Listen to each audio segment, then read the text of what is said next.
Monsieur le bourgmestre, Monsieur le président de la Fondation Auschwitz,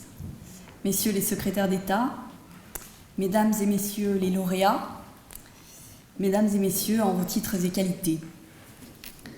C'est un honneur pour moi de participer ce soir au nom de l'ambassade de France à cette remise des prix de la Fondation Auschwitz et de la Fondation Auschwitz-Jacques Rosenberg. Et je suis très fière que pour l'année 2019-2020,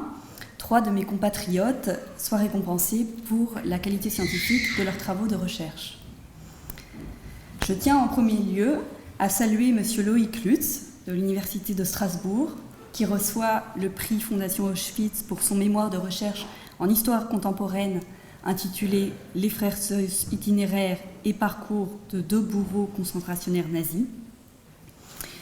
Dans la continuité de la Täterforschung, la recherche sur les auteurs des crimes, cette double biographie retrace le parcours des frères Seuss, 2 hommes issus, comme vous l'avez dit, Monsieur le secrétaire d'État, du vivier des hommes ordinaires, auquel l'adhésion au nazisme a offert une ascension sociale et professionnelle rapide, jusque dans les camps de Dachau et de Natzweiler. Monsieur Lutz analyse dans ses travaux la complexité de leur personnalité, machiavélique envers leurs victimes,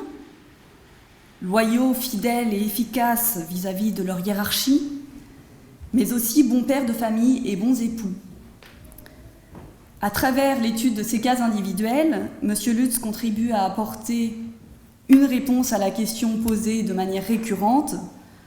notamment dans les cas de crimes contre l'humanité et de génocide, de savoir comment des hommes ordinaires ont pu se transformer en bourreaux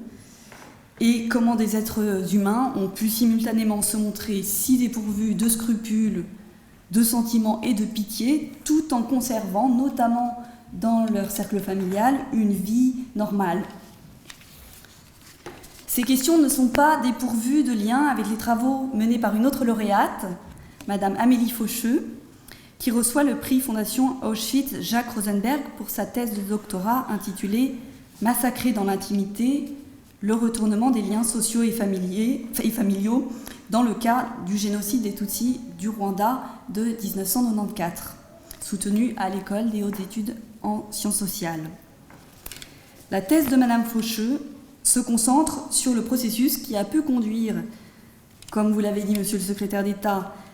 des acteurs à participer au massacre de personnes qui leur étaient connues, proches, voire intimes, processus qui, là encore, résiste à l'entendement. Même si les chiffres demeurent incertains, les recherches menées par les autorités rwandaises indiquent que près de 60% des victimes auraient été assassinées dans l'immédiate proximité de leur domicile, ce qui ne peut s'expliquer, comme le montre Madame Faucheux, que par une participation importante du voisinage direct et des proches des victimes au massacre. Pour analyser ce processus par lequel des liens parfois intimes et profonds ont pu de manière aussi massive cesser, comme vous le dites, d'être signifiants,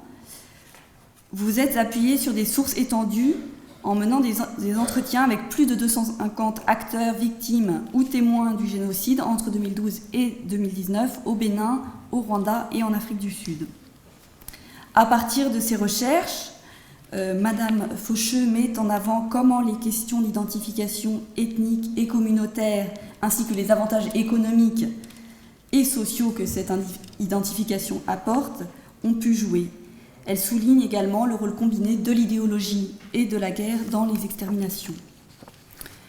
Je voudrais enfin saluer le travail de M. Pierre Gottschel,